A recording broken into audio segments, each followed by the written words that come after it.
Celebrating the connection with our pets. This is Animal Radio, featuring veterinarian Dr. Debbie White, groomer Joey Villani, news director Lori Brooks. And now, from the Red Barn Studios, here are your hosts, Hal Abrams and Judy Francis. That's my scary laugh. It wasn't very creepy. scary. Yeah, it was more creepy. That's because Ladybug is in costume today. She's practicing from trick-or-treating, and I think you do that because you actually get more candy. And by the way, you're a grown adult lady. You shouldn't be out trick-or-treating or anything like I'm that. not. My dog is trick-or-treating. Okay. And I just have to go with her. Tell the audience what she's dressed up as today. Well, you know what? I decided not to put a costume on her. We didn't do a costume this year. She's got lots of costumes. She's been many different things in the past. So this year, I decided to color her. Yeah. It's different. It is different because she's white with black spots, and her name is Ladybug. So I colored her white red. So now she's red with black spots, like a true ladybug. Now, what did you use for color there? Is it safe, non-toxic? Yeah, you know, I actually use Kool-Aid. Kool-Aid. Yeah, the packets of Kool-Aid, red Kool-Aid, because I thought that would be a lot safer. Because it won't Do you hurt. find she's licking herself all the time then? You know, maybe she does. Maybe she likes the taste. Cherry. What about you gals? Lori, do you dress up the dogs at all? In small costumes, usually a hat or a bow or something, and then we don't go trick-or-treating, but they are there to help answer the door and give the trick-or-treaters their candy. What about you, Dr. Debbie? What are you dressing up the animals as this Monday? Oh, this year it's going to be the angel and the devil. I'm guessing that Boss is the devil. Yes, Boss will be the devil. And I have this cute pair of angel wings my mother made for one of my former dogs. And so I've just got to kind of fit them a little bit to Nikki's bigger body size. But yeah, she's going to be the angel. And it's complete with halo and everything, as long as she doesn't try to eat it.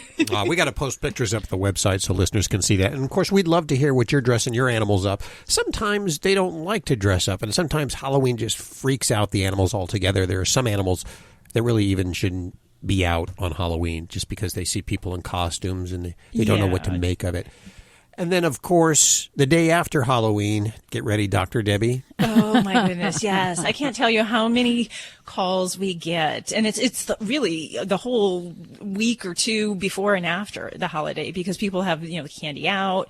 I can remember chocolate-covered espresso beans was a real problem for one pet one year. Oh, wow. But yeah, mass quantities of chocolate will lead to maybe the least digestive upset. Maybe he'll get some vomiting and diarrhea, but otherwise pancreatitis. My own dog once had the worst chocolate toxicity that had heart arrhythmias, and he was a really sick puppy when he had It takes a lot of chocolate, and isn't dark chocolate more offensive than the lighter chocolate? Than milk chocolate? It is, yeah. So it takes, for milk chocolate or white chocolate, it takes a lot of chocolate to be toxic. But yeah, with the darker chocolates or baking chocolate is where you're going to get the most dangerous thing. And that's actually what my dog got into was European dark chocolate. Large quantities of it. Oh, my. And you must have felt like an idiot being a veterinarian. And Thanks, Hal. Yeah. Well, can you put that any nicer? There is nothing that happens to regular pet owners' animals doesn't happen to veterinarians' dogs. I've had toxicities. I've had cactus attacks on my dogs. It all happens, and we are no different. So. But it turned out well in the long run. It did, Okay. yes. Robert Semro, just around the corner, he has 7 Halloween treats to keep your pets safe. 7 Halloween treats to keep your pets safe. And now he does the Listomania every week. Usually it's in the number of 5. So we get 7 this week. That's 7. 7. Very excited about that. Also on the show today, just a few minutes, you may have seen this video online. I know it's over at our Facebook page at Animal Radio. It's a video of a chicken watching TV. And I think as soon as we saw the video, I said, we got to book this chicken. So we booked the chicken and the guardian. I understand they're both very vocal, and they'll be on the show with us in just a few minutes to explain her TV watching habits and what it's like to have a chicken in your life. They have a lot of personality. Yes, they do. Yeah, more than you probably expect. Also, the crazy doctor, Dr. Ernie Ward. And I say he's crazy because the last time we had him on the show, he locked himself in a car. A hot car during sweltering temperatures to find out what it's like if you leave your dog or cat or any animals in the car just for a few minutes in hot temperatures. Mm-hmm. And so he'll be back. Is he doing something crazy this time? Not as crazy as he did last time. Not as crazy. No, but he's got some nice little trivia that he's going to tell us about animals, about cats and dogs. Oh, very excited about that. Lori, you're working very hard over there. I think that perhaps you have too many news stories. Give us one of them for this hour. One of them. Oh, near and dear to my heart, senior citizens and animals, of course, and putting them together to make the world a better place. Oh, I've always believed in therapy animals. Great for the senior citizens. Yeah, But these animals might not all be alive. Huh. Okay. Well, I'm going to stick I'm not around for talking about that. dead animals, though. Oh, boy. Okay, that's on the way. Take it away, Hal. Let's go to the phones. Take it away, Doc. Toll free from the free Animal Radio app for iPhone and Android and BlackBerry. I was told I had to mention BlackBerry because some people still have them? BlackBerries. Wow. Yeah, apparently. Let's go to the phones right now. We have Sherry. Hi, Sherry. How are you? I'm excellent. How are you? Good. What's going on? Good. Well, it's a nice rainy day in Sun River, Oregon. Sun River is rainy, huh? I have two little chihuahuas. One is all white, and the other one is black. And the black one developed some dry skin, which kind of got flaky, almost like dandruff. Okay. And then it started to smell very strongly. I bathed her with some baby soap, and it's a little bit better. She doesn't smell as bad, but I'm just wondering, is it more of a yeast thing, or is it just the dry skin? Okay, great question. And unfortunately, with a black-coated dog, you're going to notice that dry skin all the more apparently than on your other Right. dog. And I'm assuming your other Chihuahua has healthy skin, does not share the same problem? Correct. And Okay. they eat the same foods. And Is she itchy, scratchy with this? no, doesn't seem to be. She likes it when I scratch her back, but she doesn't seem to be spending the entire day scratching herself, no. And it's more Okay. right at the base of her back. And then are there any sores or hair loss that she's experiencing? She's not experiencing the hair loss per se, but yes, I would say that some of it dries to where it's so hard that when I do scratch it off, it will leave a little opening in the skin, but there's not sores before I start to take off Okay. some of the hard flakiness. It sounds like in your dog situation that we do have something potentially medical going on, which is different than just a pet that has just flaky, dry skin. And a couple things that you've said really make me think that. One is that you've described an odor. And very strong. that does definitely make me think of some kind of infection, bacterial and or yeast infection that can be part of that. And then the other thing was the sores, or the fact that when you pull off like some of this hair, there's an open spot below there. So that too would make me think that we have an issue that we need to be addressing. So if I were to see your baby, I would definitely take some skin samples so that I could look at that quickly under the microscope to get a direction, because you mentioned yeast, and that can be a real problem for some dogs, and it can take a long time to manage that. So we'd want to know what we're up against, whether that's going to need something just topical, or if we have to add in an oral yeast medicine as well.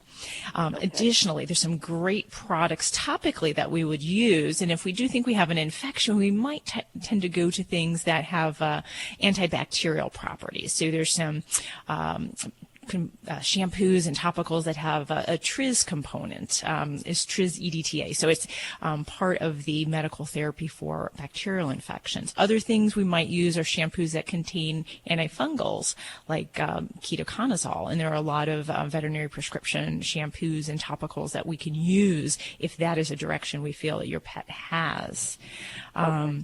So I think that's going to be really the biggest thing, because all of the other types of things, as far as types of supplements or home remedies, I really wouldn't encourage you to go first with that.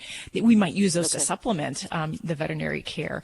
For instance, a lot of dogs with dry skin or chronic skin conditions, I will put on omega fatty acids or the fish oils, preferably. That can be a great way to help from the inside to provide good quality quality hair coat and avoid dry skin. Dogs and cats are a little different. They benefit more from the fish oils than, say, from flaxseed oil, which isn't converted as effectively in a dog. So that is an important distinction that we do have with them. But some other things that I often will use might even be things that contain coconut oil. And it actually has not so much a moisturizing effect, but it has an antibacterial, antifungal property. So some of the different topicals that contain that, or even using coconut oil as a supplement topically for some of these skin conditions, can be helpful when we're dealing with the infection component of it. So, yeah, I think we got a little bit of work to do there. Now, the other thing that I always like to mention, and you got a young dog, if she's only 3-4 years old, but things like thyroid conditions or other hormone problems can contribute towards dryness or a tendency to have types of infections, as does pets that have allergies. Pets that have allergies have a weakened skin barrier, and they will more commonly become, they will develop a bacterial or a yeast infection, just because that skin doesn't have the resiliency that a normal dog would have. Is that more prone to the purebreds? Not necessarily. Some of it is a matter of just an individual basis. I mean, I do see a ton of breeds that particularly have allergies. In my area, we have a lot of Jack Russell Terriers and pit bulls that tend to have allergies, especially if they're a little bit more on the white pigmented side. But really, any dog could have an allergy. Well, it looks like I need to make a trip to my vet. I think so, yeah. And I hope that baby gets feeling good and that skin gets looking better for you. Yes. Thank you so much. Thanks, Sherry, for your call. Send your rain this way, will you? Will do. This portion of Animal Radio is brought to you by Red Barn. Now in the kibble business with the first 5 ingredients featuring real animal protein. Visit redbarn.com and use the promo code ANIMALRADIO for 10% off your purchase. That's redbarn.com with the promo code ANIMALRADIO. And thanks, Red Barn, for underwriting Animal Radio.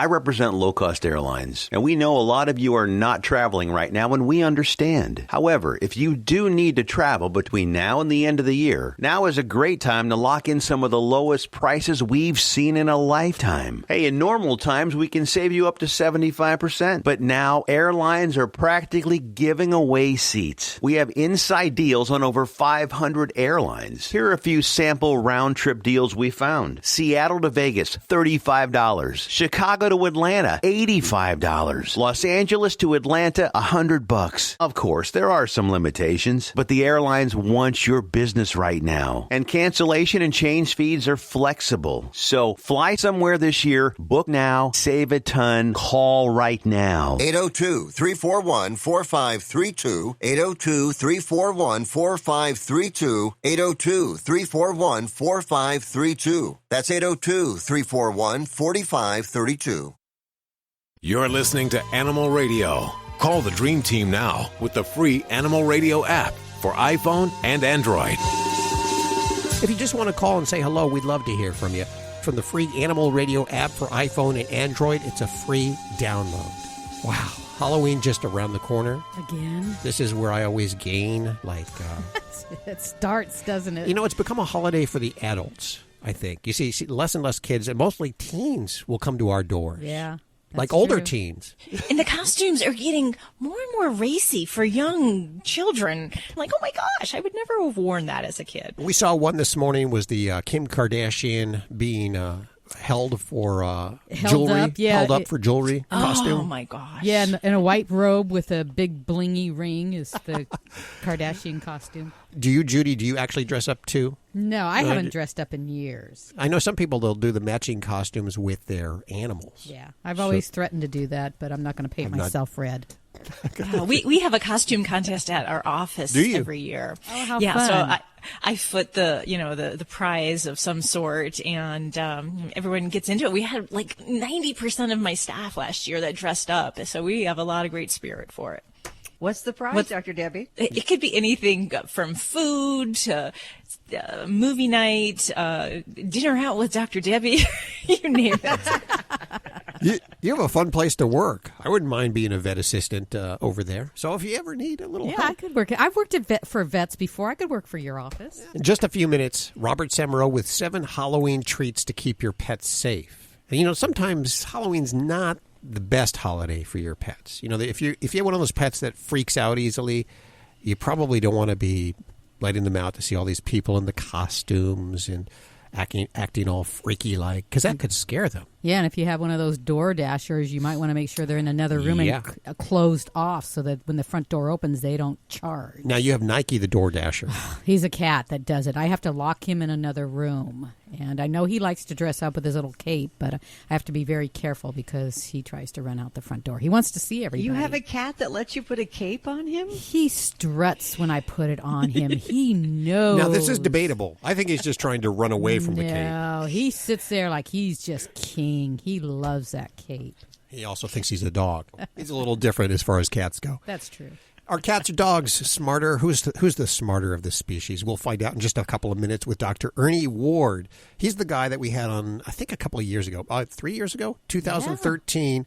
Yeah. I guess he locked himself in a car during hot temperatures outside to see what it's like when you lock your dog in the car. When you run into the bank, when you run into the beauty salon, just for a few minutes and you leave the dog in the car, temperatures can be really oppressive, up in 110, 20. They can get really hot very fast. So he wanted to prove the point, and he locked himself in a car. And we talked to him then. He's going to come back on this time. I don't think he's going to be as crazy this time. No. He's not locking himself into anything this time. That's around the corner. Lori, what are you working on over there in the newsroom? Oh, a great story about service animals, a special project because, let's say, most service animals are what kind of animal? Dogs, right? Pretty much. Not for this project. It's starting a whole new thing that we're going to study on how this animal will be helping children with special needs. Okay, maybe it's a service ferret. I got myself a service ferret. How did you know? It has a little badge. It's so cute. Little vest. Little vest. Little service vest. Yeah. It says, "Don't touch this ferret." I'm working. Yes. Hi, it's Alan Cable. Meredith Vieira's got a dog. His name's Jasper. She loves her dog, but her husband Richard, not so much. When I hear the word Jasper, every muscle in my body tightens. I expect a hideous shriek, but I rest my case. So why does Meredith Vieira's dog Jasper shriek? I think he's doing it from a good place, and also maybe there's a little jealousy. I'm not jealous of the dog. Jasper is very possessive and really thinks he owns Meredith. Richard's pretty much right. I don't think that the dog thinks in those terms. I think the dog sees me as his best friend. Meredith couldn't be more wrong. They're both actually having a good time with this. Richard wrote a book about Jasper. I can't get into my own bed because the dog won't let me do it. Perfect animal. Jasper! Richard's book is called I Want to Kill the Dog. Now, it's just a joke. He doesn't really mean it. It's all tongue-in-cheek. I would never hurt an animal, but if a meteor landed on his head. So they're clowning around, but Meredith does know that her dog has a problem. The dog has a barking problem, but I have long felt that it's not the dog that has the problem. It's we as trainers and we didn't do a good enough job training the dog. She's right. Too much affection and at the wrong times. This dog obviously thinks he's in charge. Remember what Richard said about not being able to get in his own bed? The dog thinks he's the pack leader. He's taken Richard's spot. He's taken the whole house. So the humans in this house have become the underlings and the dog is ruling the roost. Now you might think, who cares? They're all happy. Dogs are not happy being in charge. It stresses them out. This is why there's only one leader in each pack. Only certain dogs are meant to be leaders. Dogs like to follow. And when a dog that's meant to follow is forced to be in charge because the humans don't take that position, it causes stress and anxiety. Dogs need structure. They need rules. To be happy, they need limitations and boundaries. They need you to be a strong, confident, trustworthy, fair leader. That's how you get a calm, happy dog. Good boy. Dogs or cats, horse or emu, animals are people too. An angry dog owner has filed a claim against the Hermosa Beach Police in the Los Angeles Superior Court. It all started when David Nichols, a quadriplegic, was walking his service dog on the beach. A hotel worker started yelling at him about not cleaning up after his dog. Nichols claimed the job belonged to the hotel worker, and then the hotel worker flagged down the police, who ordered Nichols to stop his wheelchair. What happened next is in dispute. Nichols saying he was forced to the ground by the policeman, and the police report saying that he fell out of his chair during a struggle. Nichols is seeking compensation for what he says was a violation of his civil rights. I'm Britt Savage for Animal Radio. Animals are people too. Animal Radio. Airlines have just reduced their prices even more. Book 30 days in advance and save big. Want the absolute lowest prices on your airline tickets? Then call the Low Cost Airlines Travel Hotline right now for prices so low we can't publish them anywhere. The only way to access our low rates and save up to 70% is to call. Save hundreds on your vacation tickets by calling right now. You can fly anywhere in the world and pay discount prices on your airline tickets. Book a flight today to London, Paris, Madrid, or anywhere else you want to go and pay a lot less guaranteed. Call the International Travel Department right now at Low Cost Airlines. 802-341-4532. 802-341-4532. 802-341-4532. That's 802-341-4532. This is an Animal Radio News Update brought to you by Fear Free. Fear Free takes the pet out of petrified and puts the treat into treatment. To learn more and find a certified Fear Free veterinary professional near you, visit fearfreepets.com. I'm Lori Brooks. Your next dog, or even your parents' or grandparents' next dog, might very well be a robot. You see, Hasbro has launched a new lifelike robotic dog this month. It's a companion pet pup to go with their companion pet cat that's already been on the market. Now, both are designed to bring comfort and companionship to aging adults. And they say the robotic cat, with its really soft fur, kind of gently vibrates when it purrs. And the puppy will bark and then, cock its head, that little head tilt when you speak to it. But those are not the only pet robots or robot pets on the market. Hansa Creations sells a collection of interactive cats and dogs of different various breeds, while Paro, the cuddly seal robot, was developed earlier by Japan's National Institute of Advanced Industrial Science and Technology, and it's used as an interactive therapeutic tool in hospitals and senior living facilities all around the world. But the big question, don't we all love seniors and animals? So are they effective at offering the same health benefits as our real-life animal friends? Well, according to a few small studies, they might be, but more research is needed. Still, it looks good now. One of the first studies being done in a nursing home, it showed that a robot companion can be a big benefit to seniors and can even be as effective as a living animal. Really? Really? Really? Really? Now, I will get to some things that you'll go, okay, that makes sense. But remember, a lot of these people, too, have, they call it confused, but might have dementia. So it's a different world for them. Another study with the seal robot Paro, they studied 2 groups of seniors for 3 months, where participants in both groups completed tests beforehand that measured their loneliness, depression, what they thought their quality of life was. And researchers found that loneliness scores decreased in the group that spent time with Paro, the robot seal, but loneliness scores actually went up. They increased in the control group, and that was a group that had done various things like field trips. They played bingo and did other social activities while the others were playing with Paro. When interviewed, some of the people in nursing homes said they actually preferred robot pets because they wouldn't have to worry about them if they had to be admitted to a hospital.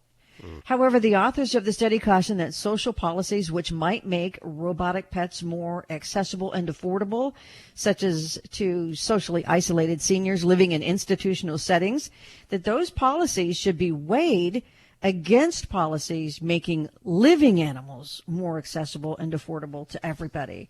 In other words, is it going to offset the good that rescuing a live animal might do? Sure. But I gotta say, if there was, for me, and I'm not a senior yet, or much of a senior yet, I don't think that I would feel any less isolated or lonely from a machine or a robot. But you're saying that the seniors with dementia that probably don't even know the difference, don't even know that this is a robot, you're finding it effective. Correct. Well, what about you, Judy? Would you feel less lonely if you had a robot pet as opposed to a live pet? It's one of those things I couldn't really answer until I was placed in that position. I mean, I guess it would be better than nothing. And I guess I don't know what my mental state would be. And, if I were still sharp, again, I wouldn't have to worry if I did have to be hospitalized, what would happen to the animal. That's always a concern, is who's going to take care of it. Right. So exactly what you said, Judy, because some of them had to be in their right mind to realize that they would be better off with a robotic pet, like you said, if they have to be hospitalized. Right. Yeah. What about the effect? I mean, people have friendships with people on the internet. And not to say that having some connection to someone across a computer isn't significant, even though it's not a living being. So why couldn't a person have a connection to a robo-animal? Well, because it is a living being on the other side there of the computer. Yeah, but you can't touch them. You can't be. No, but you know there's somebody there that's making decisions to be there with you. These robotic animals, at least there's something tangible you can touch, you can hug, you can sleep with, you can cuddle. Something to look forward to. Get a stuffed animal. Jeez. I'm thinking that our show booker Yes. might have to call, Hansa Creations or the National Institute in Japan of their Advanced Industrial Science and Tech. Can you get Guido on that? Because I think we should talk to them. Yes, we should. I'm sorry. I just had to put my 2 cents in there. Hey, I absolutely understand. Here's a little bit more. The Missouri University Research Center for Human-Animal Interaction is introducing a new program. I love this. It's called the Feline Friends Project, and that is going to pair children with autism with a cat. And they're going to study the impact that the cat has on the child's anxiety level and social skills. Both are, problem areas for kids with autism or on the spectrum. The center has published several studies that show the benefits that children with autism receive from having pets in the home, like increased social skills, are way up because of the cat. So with this study, researchers hope to find possible benefits that are unique to the behaviors of cats, which we know can be underappreciated by people, right? But, here's why, dogs are great companions, but many children with autism are really hearing sensitive, noise sensitive to the sound and loudness of a dog's bark. And a dog's playfulness can sometimes be viewed by autistic children as aggression. So you can see where, a calm cat, certainly not a cat that bats and claws a lot, would be good. But experts believe the less aggressive and quieter behavior of cats is going to appeal to the children a great deal. And the Feline Friends Project, by the way, currently raising money to pay for food and other supplies that these cats are going to need throughout this study. So you can look them up if you'd like to be a behind-the-scenes supporter of this kind of research to benefit cats and autistic kids. I mean, how many cats do we have in shelters? So isn't that great? Would be good. It would be a win-win. I agree, Judy. I'm Lori Brooks. Get more breaking animal news anytime at animalradio.com. This has been an Animal Radio News Update brought to you by Fear Free. The veterinarian isn't typically thought of as your pet's favorite place to go. With Fear Free, that all changes. To learn more and find a certified Fear Free veterinary professional near you, visit fearfreepets.com. Live at the Red Barn Studios, you're listening to Animal Radio. Here's Hal and Judy. Hey, Joey, you're a little bit under the weather today. I got to tell folks that. So we're going to be real gentle with you. Yeah, you guys did a toll on me. That's all. That's all I'm going to say. Everyone's been sick in the studio, and I think I was the final frontier. I got to tell you, it actually kind of sounds sexy. Kind of has a Barry White thing. Yeah. Judy's, of course, very aroused by it. So Okay, good. Sing So I me hope a all song. I hope all the ladies are listening. I think my voice is sexy right now and sends me, perverted emails. So that'd be good. Send you their panties. This is something I've been getting for a long time. Questions, emails, everything. There's a lot of people that the first thing they ask me, and they think because I groom dogs that I know everything else about them, which I want to tell everyone that I really don't. That's why I'm part of the show, so I actually can learn from you guys. But one thing I do know is, when you're looking to buy a dog, and everyone wants to know, well, what kind of dog can I get that doesn't shed? And the best answer I can give them is don't get a dog then, because it's part of the natural process. The dogs that shed, the maintenance in the grooming salon is a lot less than the dogs that don't shed. It's like a double-edged sword. People will go out and they'll get the hypoallergenic dogs, so to speak. Like Obama got, right? Like Obama got. Yes, you got a Portuguese water dog. Right. Which it sheds very little, but it still sheds. And again, I want everyone to know that does nothing for your allergies, but it keeps the hair out of your house. Is really all it does. Mm-hmm. The Bichons, the Labradoodles, the Golden Doodles, and all of that. Now, what people fail to realize with these dogs, it's heavy maintenance, heavy grooming maintenance. I mean, Labradoodles come in and we see dollar signs as groomers, and it's a lot of work. It's not a little bit of work. I mean, the dogs have coats that take, and 45 minutes to an hour just to dry alone by hand. Never mind the haircut that goes on top of it. And if you're looking at a groomer that's charging you anywhere from $50 to $75 an hour, yikes. Well, you can figure out exactly what the grooming charges are going to be.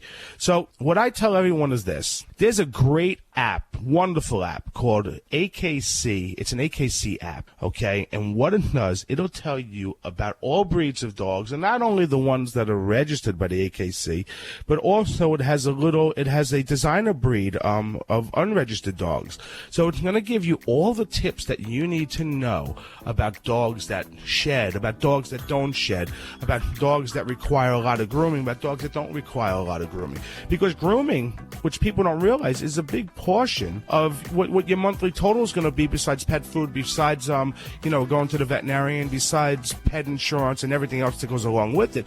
You actually have to add that in there. And if you're going to get a pet, it's like getting children. You have to factor in everything that's going to go along with it, and grooming's a big part of it. So before you go out, before you get that pet, because the last thing I want to see, and you see it a lot, and you see it usually around the holiday season, is dogs that end up in the shelters or go back to wherever they came from because they don't have a home, mainly because they didn't realize how much the dog was going to shed or how much the grooming costs were going to be. Right. Do your research, and then when you can come to the happy medium of what works for you, well, you know what? That might be the dog for you. I represent low-cost airlines, and we know a lot of you are not traveling right now, and we understand. However, if you do need to travel between now and the end of the year, now is a great time to lock in some of the lowest prices we've seen in a lifetime. Hey, in normal times, we can save you up to 75%, but now airlines are practically giving away seats. We have inside deals on over 500 airlines. Here are a few sample round-trip deals we found. Seattle to Vegas, $35. Chicago to Atlanta, $85. Los Angeles to Atlanta, $100. Of course, there are some limitations, but the airlines want your business right now. And cancellation and change fees are flexible. So fly somewhere this year, book now, save a ton, call right now. 802-341-4532, 802-341-4532, 802-341-4532. That's 802-341-4532. You're listening to Animal Radio. If you missed any part of today's show, visit us at animalradio.com or download the Animal Radio app for iPhone and Android. It's Animal Radio, celebrating the connection with our pets. Grab them, bring them around the radio. It's always much more fun to listen to Animal Radio with your pets. You know who we have on the phone? I think it was July of 2013. I know. I can't believe it was that long ago. We had Dr. Ernie Ward on. He was locking himself in a hot car to find out what it would be like if you locked your animals in the hot car. And you know, we always say it only takes a couple of minutes for the car to really heat up. You say you're going to run into the bank real fast, and in that time, you could have a very sick and ill pet. Fortunately, since Ernie did this stunt, there's been lots of legislation, both in New York and California, that allows you to break into cars where there's an animal suffering. Yes. So I'd like to think that Ernie started that. Doc, how you doing? Hey, I'm doing great, and I can't believe it's been that long, and you're absolutely right. That video did help change minds, and it definitely touched hearts, and we're on the right path, I believe, to trying to get proper legislation and rules to help us all save pets that we love so much. Absolutely. Now, do you have cats or dogs at home? Dogs, cats, fish, hamsters, everything. Do you think your cats are smarter than your dogs? Oh, boy, here we go again, right? Yeah. You really want to get me in some hot water with everybody. Yeah. The fact is, intelligence is a very complex subject, and dogs and cats display their intelligence in different and unique ways. When you look at the actual anatomy of the two species, cats end up on the better side. In fact, they've got over twice the number of neurons or brain cells than dogs. So cats are really, creative. All this extra brain mass is really going to do a couple of things. Number one, I think it helps them avoid a lot of work, because the last time I checked, my dog and cat definitely lay around, and my cat just begs, and we have to take care of her every need and any desire. But they're dexterous, and I think people overlook the fact that a cat is so adept with its paws. I mean, they can grasp objects. If you've ever watched your cat use a food puzzle, which I'm a big fan of, reaching down in, they can grasp and they can fish. I mean, they can climb, they can claw. So it's amazing dexterity. And I've been saying this for about 20 years, that cats are just one opposable thumb away from planetary dominance. So cats have the edge on dogs when it comes to the brain anatomy. Yeah, well, we know the cat started the internet, but I got to figure this one out. My dog, when I do something that ticks her off, she doesn't remember very long. She's kind of ADD. A minute later, she's wagging her tail. She's wagging her tail onto something else. But I piss off my cat. My cat will remember it for years, it seems like. Is there... And, there's research to back that. And in fact, studies show that cats can retain an event or some information for up to 16 hours, while our poor pooches can only hold that for about 5 minutes. And this is why it's so important. When people, I get this call all the time, and I'm sure you do too, where people say, I came home and my dog messed on the carpet, and I rubbed his nose in it, and I gave him a good spanking. Well, your dog doesn't remember going to the potty 5 minutes ago. Yeah. So it does no good, and this is important for us to understand the psychology and just basic brain activity of our pets, because that tells us how to train them. So coming home, rubbing their nose in it, yelling at them does no good at all. Your cat, on the other hand, is probably holding a grudge overnight. Yeah. So if we're training them, we need to reward them if they're doing something proper immediately. Oh, yeah. I mean, that's the really important thing of the past 20 years. We know from the research that it is the timing of the reward. So if you're trying to train a dog to sit, it's the gap between the sit and the reward, be it food or praise or a clicker, whatever that reward is, it's got to be nearly instantaneous. And I don't know if you saw this recent research that was published just a few months ago from North Carolina State University, but they actually paired up humans and they pitted them against robots to see who could train a dog faster to sit. And sadly, human beings lost, and it was basically because the computerized robot device was able to dispense the treat faster, more consistently.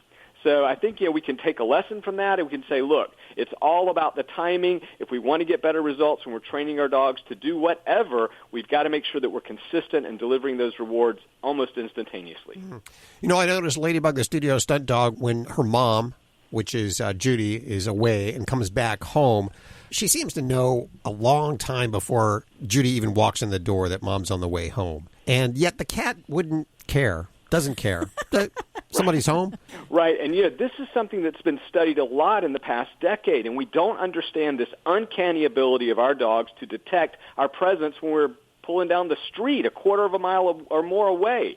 And scientists don't have it fixed yet, but there may be a relationship to the amount of ferrite, which is a trace mineral in the brain of dogs. And this helps them actually sense the Earth's magnetic field. It's one of the reasons why the funny, pooping on the north and south axis. Is that for real? Was coming out. Yeah. And so sometimes they say, look, maybe these dogs are using this extra sensory perception to cue in on your energy. And maybe that's how they tell. But I'm like you. I don't know how it happens, but I know that my dogs are there waiting for me. And I've gotten the GoPro out and proven this to my wife because they're out there about 5 minutes before we show up at the door waiting. Listen, you got a website, and we're out of time, and I always have so much fun with you, but I want to send listeners to a website where they can learn a little more about Dr. Ernie Ward. You bet. Certainly, the website is drernieward.com. I've got a YouTube channel. We've got all kind of fun videos of me traveling around the world, talking to different vets and tackling different problems. So check out on YouTube, Dr. Ernie Ward, but certainly the website is drernieward.com. Let's not wait too long till we visit again. That's right. Maybe we'll solve once and for all this how and why do dogs poop in certain places. You're listening to Animal Radio. If you missed any part of today's show, visit us at animalradio.com or download the Animal Radio app for iPhone and Android. Hey, don't forget you can get your fix of Animal Radio anytime you want with the Animal Radio app for iPhone and Android. Download it now. It's made possible by Fear-Free Pets, taking the pet out of petrified. Visit them at fearfreehappyhomes.com. Start your dog's daily dental routine with Red Barn's new dental treats, Chewables.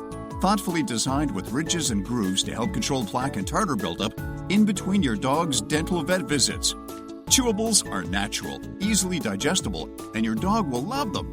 Red Barn Chewables, the tastiest way to brush your dog's teeth. Learn more at redbarn.com today. Use the promo code ANIMALRADIO and you'll get 10% off your purchase.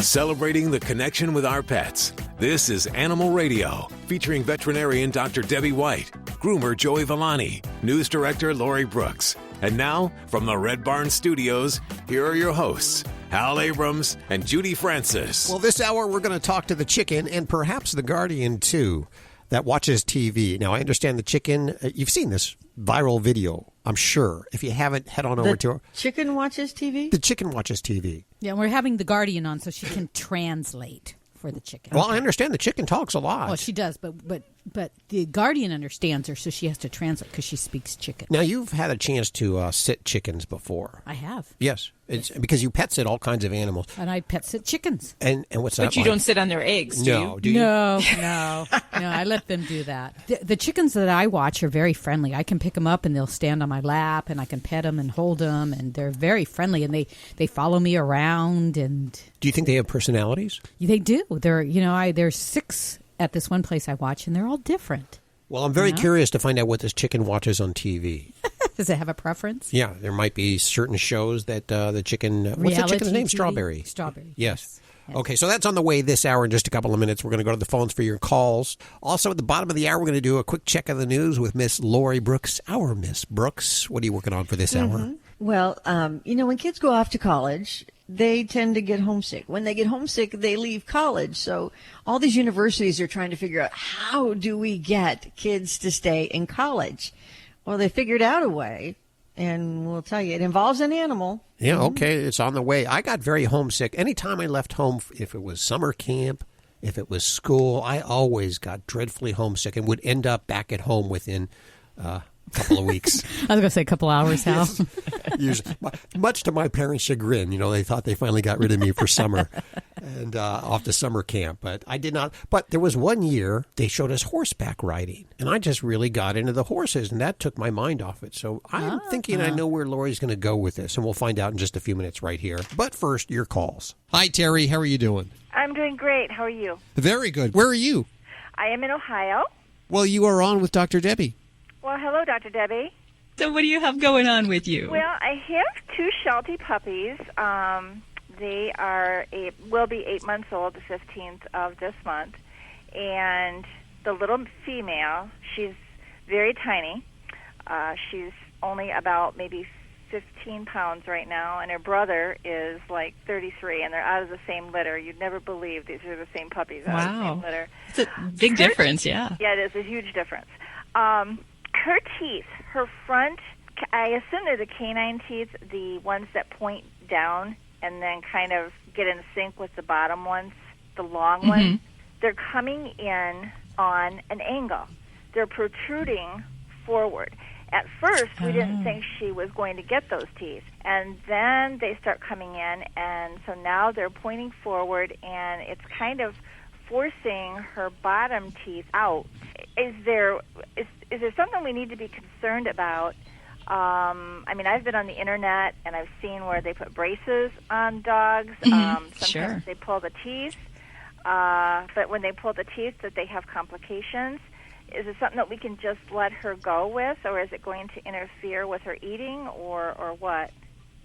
Well, generally, and what you're describing is where the canine teeth are the big kind of like the fang teeth. And particularly in Shelties, we do see this congenital deformity, if you call it that, where that big hook tooth, it is pointed forward, and it can actually interfere with the gum and cause some problems when they become more mature.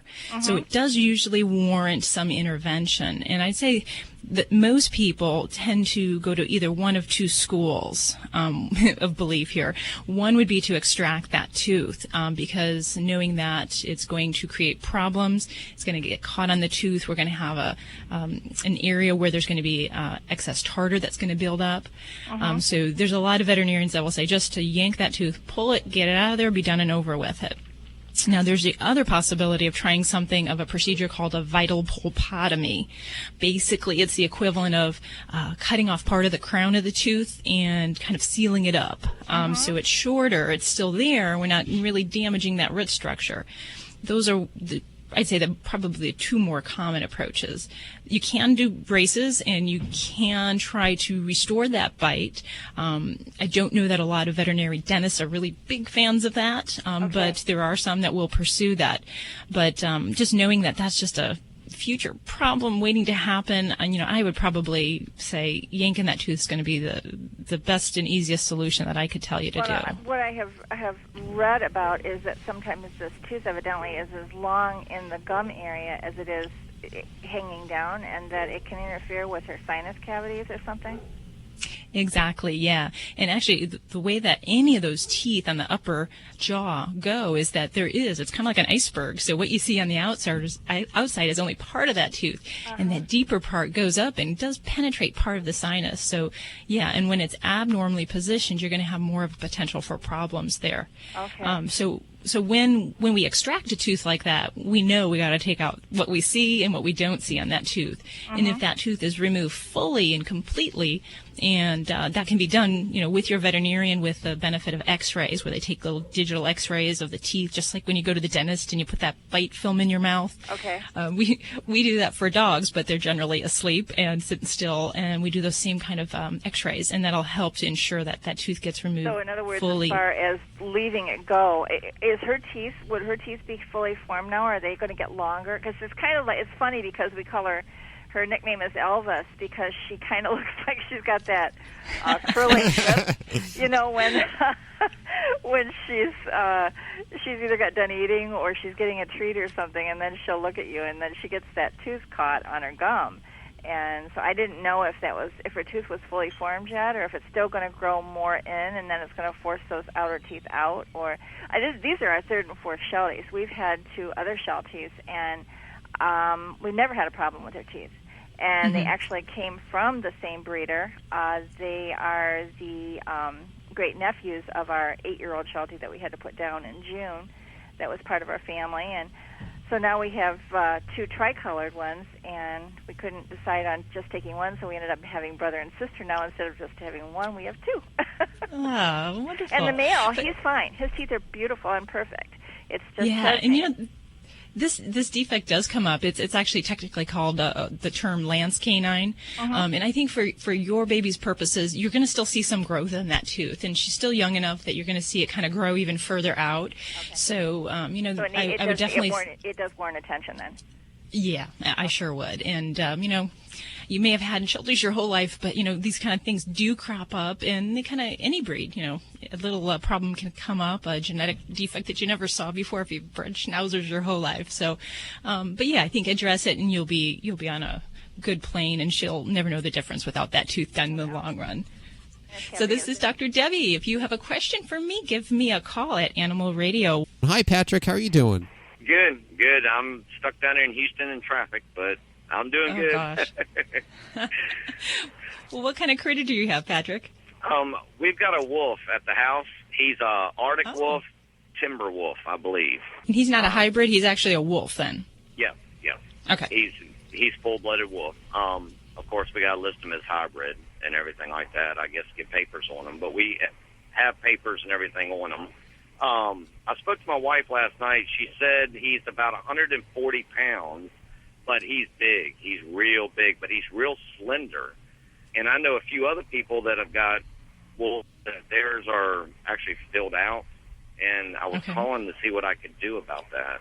How's his general overall health? Have you had any issues, any problems with diarrhea, vomiting, anything going on like that? No. And tell me a little bit about what you feed him, because I know for a lot of listeners are probably not really aware that people keep wolves as pets. He's the so best tell me a little bit animal about in the world. He is really, really good. Well, we feed him like dry dog food, and my wife will treat him to scraps, meat scraps and stuff like that. They've already been cooked and all that kind of stuff. And that's about what he eats on his diet.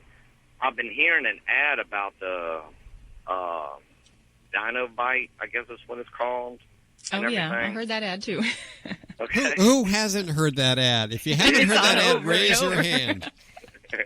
So I was wondering, should we use that in order to increase the weight gain?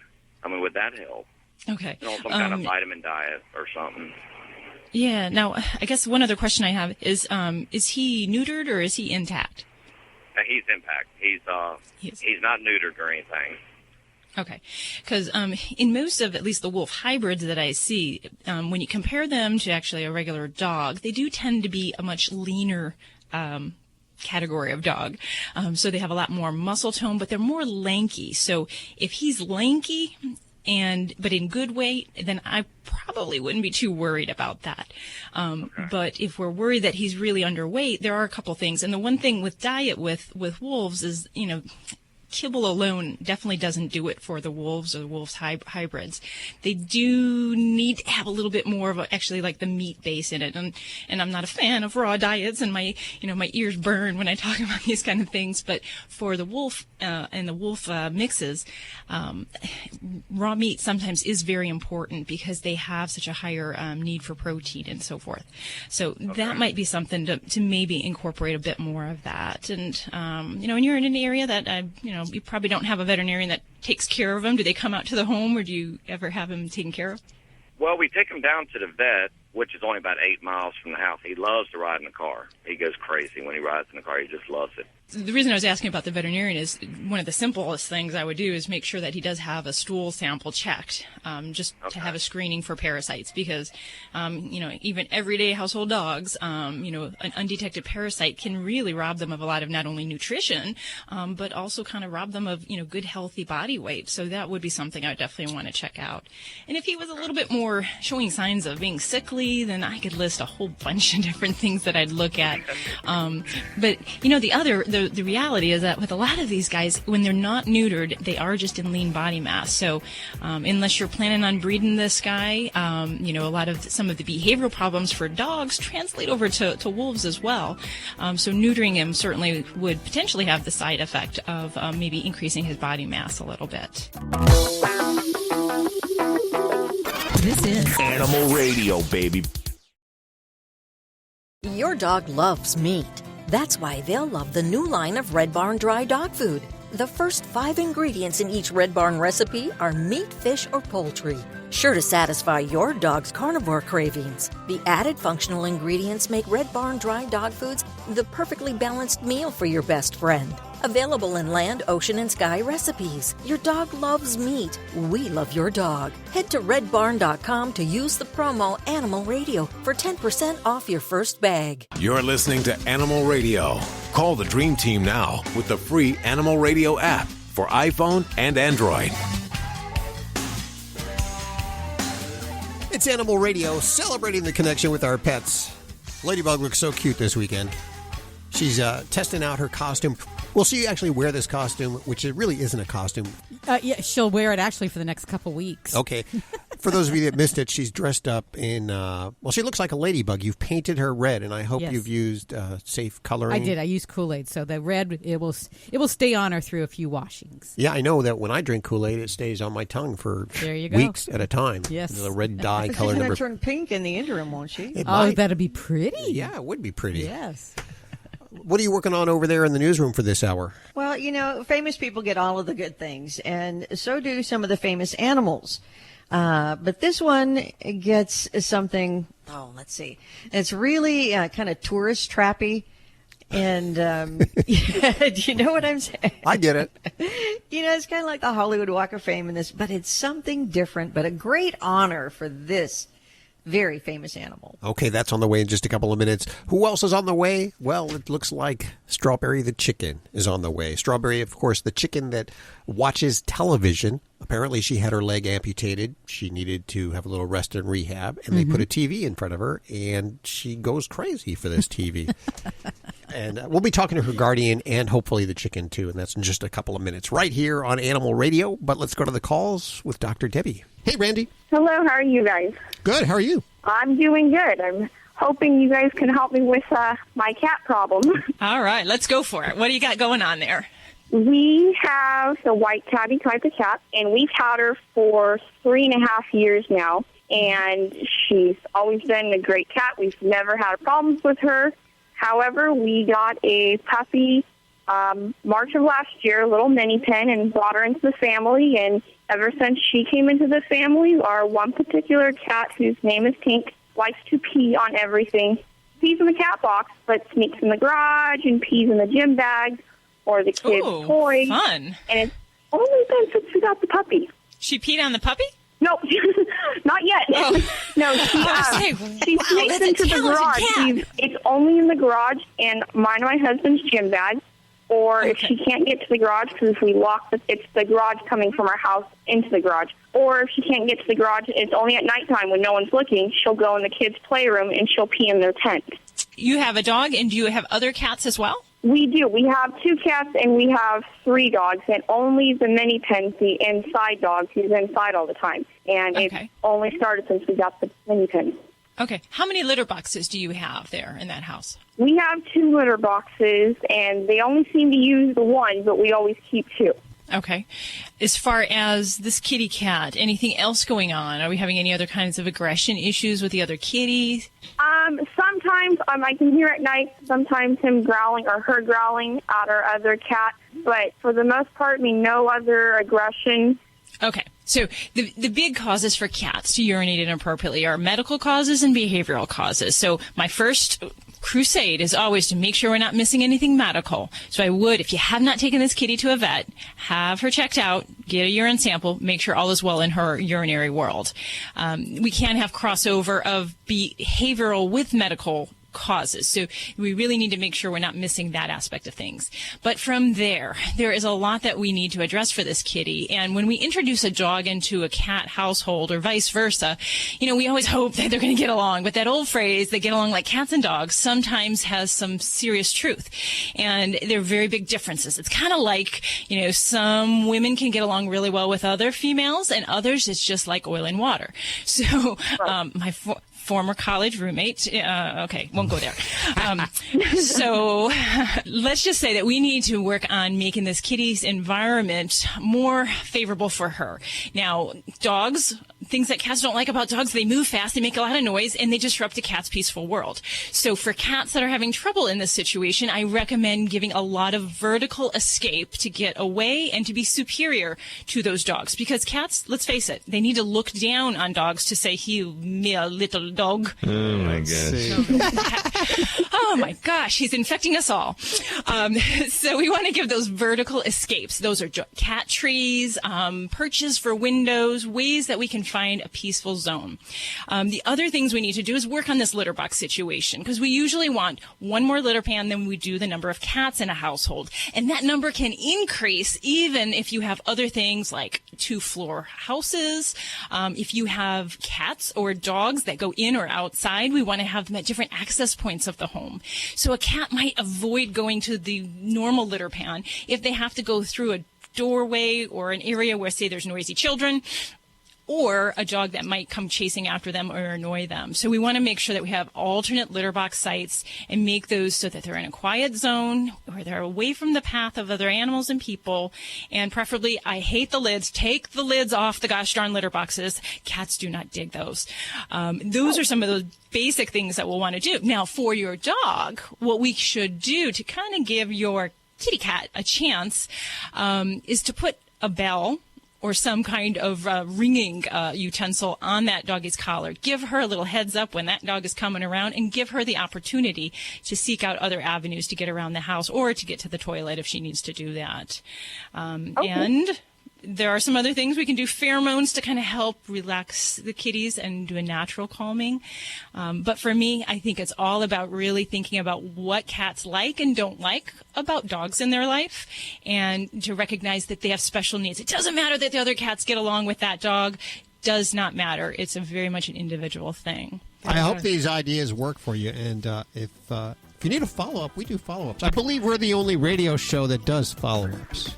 Well, that's good. And that would totally help. And I will talk to my husband. We'll get more boxes and put a little bell on our little penny and let the cats know that she's coming. And get those vertical spaces. They love those. You're listening to Animal Radio. Call the Dream Team now with the free Animal Radio app for iPhone and Android.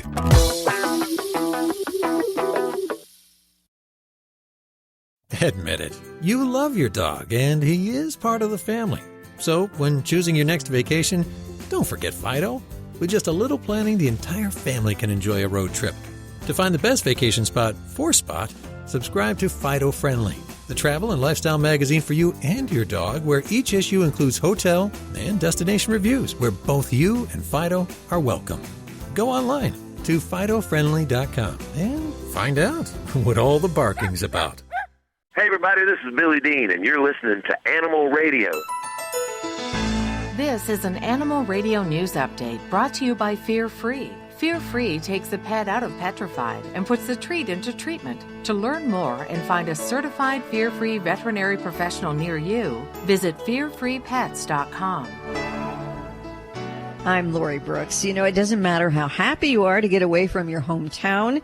Virtually every college student gets homesick, and that has been associated with a higher college attrition rate in the first year for college students there. Now, loneliness and isolation are among the top two contributors to dropping out of college. So as a result, universities pour tons and tons of money into trying to figure out how to ease the transition for their students. And a new study brings some great news on that front. According to researchers at the University of British Columbia, pet therapy, of course, can significantly reduce homesickness in students who are away from home. In that study, which was published, researchers gave 44 homesick UBC students a survey measuring their sense of belonging on campus, life satisfaction, and so on, and their homesickness too. Now, these students were then divided into two groups, and one group received, how fun is this, 8 weeks of dog therapy, and that started immediately. The other was told that their sessions with real dogs, as dog therapy would begin after the first group had finished their round with it. Now, at the end of those 8 weeks, both groups then took a satisfaction survey again, but not surprisingly, the students who got the dog therapy with the real live dogs reported more real life satisfaction and far less homesickness, and the group who didn't get to do the dog therapy at all actually had an increase in homesickness. The bottom line, pets can fix almost anything.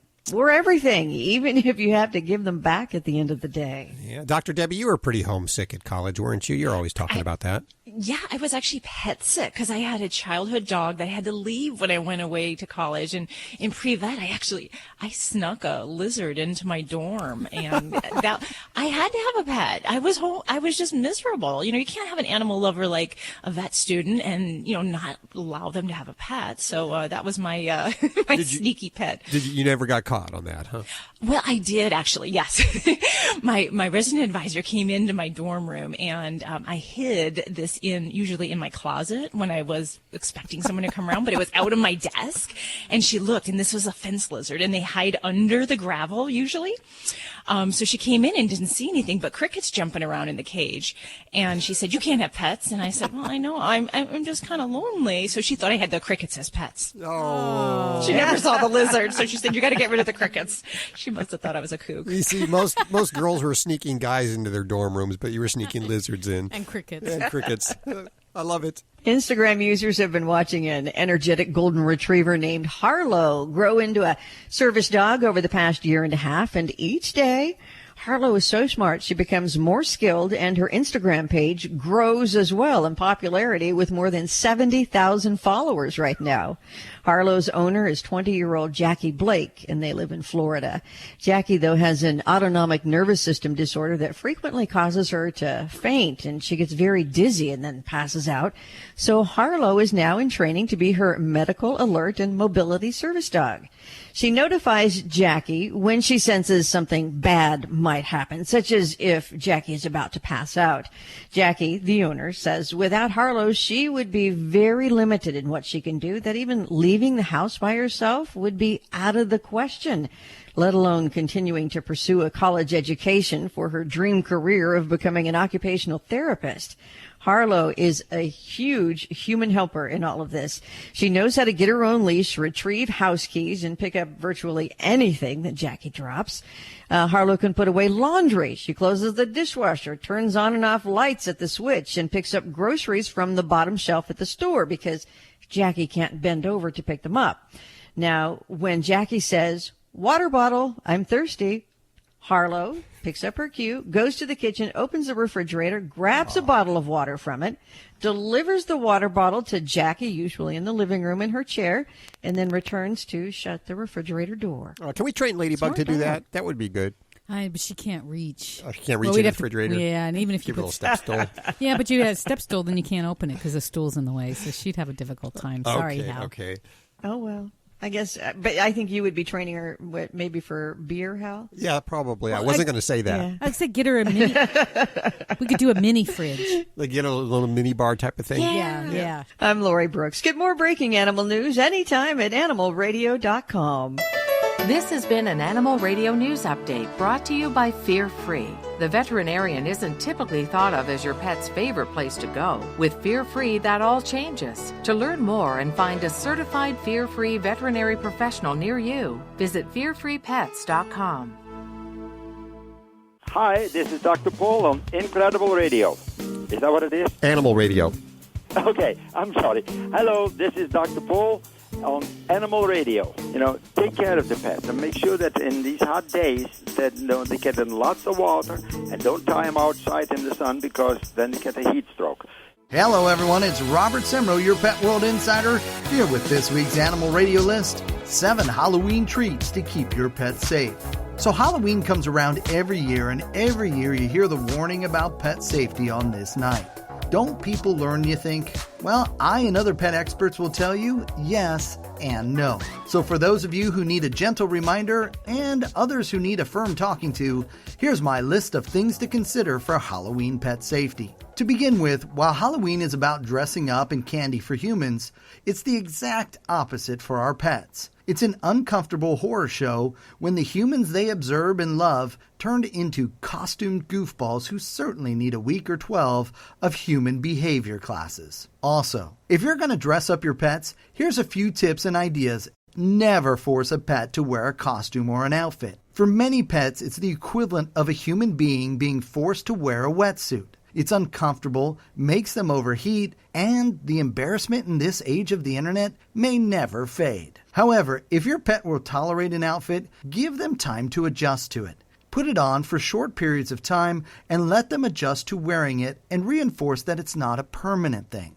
Additionally, consider alternatives to full outfits. There are pet paints, pet nail polish, and pet bling that are much less irritating and just as fun. The key to all of this is pet safety and making sure that anything you're putting on or near your pet is safe for them. Next up is the trick-or-treaters. If your neighbor's only dressed up as postal workers and delivery drivers, that would be upsetting enough for most pets. Add to that ghouls, goblins, witches, devils, superheroes, and much more, and you can see the confusion that your pets have. Your dog in particular instinctually wants to protect its family. consider giving your protector the night off by putting them in a bedroom with the TV on or music playing. Also, the doorbell is like a starter's pistol to your pups. Well, after the 15th doorbell or so, your dog figures everyone is out to get you. Don't allow your pet access to the doorway area. Consider having a please knock sign or even greeting the trick-or-treaters outside. Next up is candy and foods associated with Halloween. Please keep your pets away from all candy as it can be severely dangerous for your pets. The same goes for lit pumpkins. If they get too close, they can knock it over or even burn themselves. And a glow stick looks like a tempting new toy, which if bitten or ingested can have extremely serious consequences. Finally, please make sure your pet's IDs are up to date and can be read easily. Halloween's a lot of fun for the family, just not our pets. Keeping them and your visitors safe is not a trick or treat, it's a responsibility. Share your Halloween tips on our Animal Radio Facebook page. Dogs or cats, horse or emu, animals are people too. Ever wonder why you see black cats at Halloween? Well, it seems that people have had strange thoughts about black cats for a long time. In Scotland, a black cat at your door means upcoming prosperity, while in Ireland, if a black cat crosses your path at midnight, you'll get sick and die. Some people believe that if you stroke a black cat's tail 3 times, your bad luck will turn to good luck, and others believe if you pet a black cat's tail, it'll cure a sty in your eye. A long time ago, some people believed that black cats had special powers and were witches in disguise. That's why you see witches and black cats at Halloween. Most people today just think black cats are like any other kind of cat, and that's why we love them. I'm Britt Savage for Animal Radio. Animals are people too. Animal Radio. Hi, this is Creston. Of course, you know me as the amazing Creston. And you're listening to me on Animal Radio. Don't forget to spade and neuter those loved ones which we've bonded with, our pets. Alan Cable with today's amazingly sweet love story watch. It goes. Owen's getting a little kiss from his dog. He's 7 years old. This is a story of how one little boy and a dog changed each other's lives. Owen has an illness that causes his muscles to constantly be tense, so it's very difficult for him to move around and do simple things. It's made him very shy and withdrawn. Well, some folks were searching for someone to adopt a dog named Hachi. He's a big Italian shepherd that only has 3 legs. Hachi got hit by a train and then came to us. Owen says it was a magical meeting. First day I met him, put his head on my lap, and that's what happened. Owen's family says he's a different kid with Hachi there, much more outgoing. I'm really happy. Everything changed my life. This is Animal Radio, baby. Okay, yeah, so puppy pads are convenient, but sometimes they're really gross. That's why Ladybug, the Animal Radio Studio stunt dog, uses the Brilliant Pad self-cleaning puppy pad. It seals away the waste and replaces the dirty pad for us. Brilliant Pad keeps the Animal Radio Studios smelling fresh. In fact, all we have to do is replace the roll once every few weeks. And let me tell you, that's pretty fast and easy to do. I love it, and Ladybug gives it 5 paws up. You can learn more about this amazing machine over at brilliantpad.com. You're listening to Animal Radio. If you missed any part of today's show, visit us at animalradio.com or download the Animal Radio app for iPhone and Android. It's Animal Radio, celebrating the connection with our pets. That could be your cats, your dogs, your flamingos, even your chickens. Your chickens? Absolutely. Our next-door neighbors, they have chickens. I love to watch them for them when they go away. It's a lot of fun. They have so much personality. They do. They all do. Different. We see a lot of chickens at my office, and that's the overwhelming theme is people love them for their personality. Well, you know who we have on the phone right now is Olivia Fox. She hangs out with Strawberry the chicken, and if you remember Strawberry the chicken, the video that went viral, apparently Strawberry likes to watch TV. Welcome to the show, Olivia. Thank you. Now, tell us a little bit about Strawberry. How did she come into your life? Well, Strawberry was one of the rescues we adopted from Animal Place. She is the chicken with the most personality we have ever had. And we love all our girls, but this one has a mind of her own and is not afraid to express it. Now, is she ill? No. So what happened is that she had to have part of her foot amputated. Oh, wow. And in order to be able to recover, she had to be kept off her feet, and that's how she ended up in that suspension. Yeah. Honestly, the biggest problem that we're facing right now is I never, ever, ever should have introduced her to Pop-Tarts. To Pop-Tarts. So she loves TV and Pop-Tarts. Wow. And Pop-Tarts. I'm having the hardest time convincing her to, go back to normal chicken food. So I have a hand extended in front of her. I wish you could see this right now. The chicken food in my left hand. She is looking at me, looking at my hand, and look at me like, are you kidding? Yeah, that's the sound she makes when she is not happy with me. Well, no, since she had to be, just so listeners know, since she had to be off her feet, I guess you wanted to entertain her, so she was watching TV? Yeah, what happens is that she's a smart girl, and like many of our chickens will get bored if they don't have anything to do. You're talking about a species that can do math, that can do simple math problems, that has 24 different calls to communicate, that can recognize over 100 faces. These are smart animals. They like problem solving. And so when we had her in the sling, when she didn't have anything to do, she tried to escape, but she'd get bored. And my husband finally just said, well, why don't we give her something to watch? And we turned on the iPad, and that was it. By the way, she's gone quiet right now because I've attended her with a cherry pie. Cherry so I'm not pie. Sure it's a step up or down. Boy, I don't know about her diet, Olivia. It sounds... I know. Dr. Debbie wouldn't approve. I'm thinking fatty liver disease, all I'm thinking. So I'm sure. Well, she doesn't have that much... we are trying to get her to gain weight, actually, and we've done well so far, but we're always looking to plump her up. Yeah, sweetie?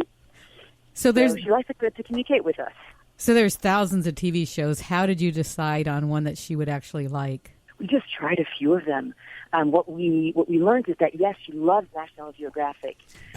What we learned the hard way is that we should have thought of this before, but having predator reptiles on National Geographic was not the best thing for her to watch. Or reptiles. And so we've learned to steer clear of alligator shows. Oh, yes, definitely. Well, I'm thinking with her diet, she soon should be watching NCIS Miami or something like that. Exactly. What's in her future? I mean, is she obviously has one leg amputated. Does she get up and get around? So she is. It's really been a wonderfully inspiring progress. She is right now standing up. She's learning more balance, and she's walking towards the phone and, of course, the rest of the cherry pie. So you may hear her as she gets closer. Yep, that's strawberry telling you to bring on the pie. Wow. Yeah. So are the other chicken picking up her bad habits? No, they're not allowed in the house. We only have one little girl in the house called Tina, who's in the house right now because she's the runt of the litter. She was very small, and we're just praying that she doesn't pick up Strawberry's food habits, because then it's like having two teenagers in the house. She has her own Facebook page, huh? Yes, she does. She's got more likes than my husband and I combined times 10. Yeah, she's a star of the family. What does she post? She has such a lively personality that we have, when she's happy, Strawberry purrs, and it's the most wonderful sound I've ever heard. And so we've got videos of her purring and falling asleep, and those are hugely popular. I'm sorry, Strawberry is now complaining because, check this out, she has gotten to the end of the filling, and so now there's only the dough left. Oh, I hate that. Strawberry's not happy. I commiserate with her. I empathize. I know exactly what it's like to just get to the dough, and that's all that's left. There you go. So the filling is gone, and she's looking at me, and no, she won't even take the filling. Yep, there we go. What kind of chicken is Strawberry? She's a Rhode Island Red. A Rhode Island Red. See, I didn't even realize there was more than one type of chicken. Honey. Yeah. Oh, my. Yeah. Really? There are hundreds and hundreds of types. There's a documentary that came out recently called, I think it was Poultry People. And it is the world of competitive poultry showing, which we don't take a part in, but think dog shows. There's that many. You'll get chickens that look like the weirdest creatures on earth. Seriously. Well, it's so much fun. They're the most hilarious things to watch. They really, it's like a soap opera every day. They're so serious about it, and there's feuds, and there's allegiances, and I could swear there's hurt feelings. I mean, yeah, they'll make you laugh every single day. Well, I'm going to go check out the Facebook page right now for Strawberry, And I'll put all the links for listeners over at animalradio.com if you want to check out the videos. Just head on over there. We've compiled all of the links for the Facebook page, the YouTube videos, and some more information about Strawberry at the website there. Olivia, thank you so much for hanging with us today. And please give Strawberry a big old hug from us. And more cherry filling. We will. Thank you. Bye-bye now. Okay, before we let you go, we want to remind you to have a very, very fun but safe Halloween. Make sure to keep your animals away from the chocolates and all of the candies, and don't be somebody that ends up in Dr. Debbie's office on Tuesday morning. Safe trick-or-treating. And happy Halloween. This is Animal Radio Network.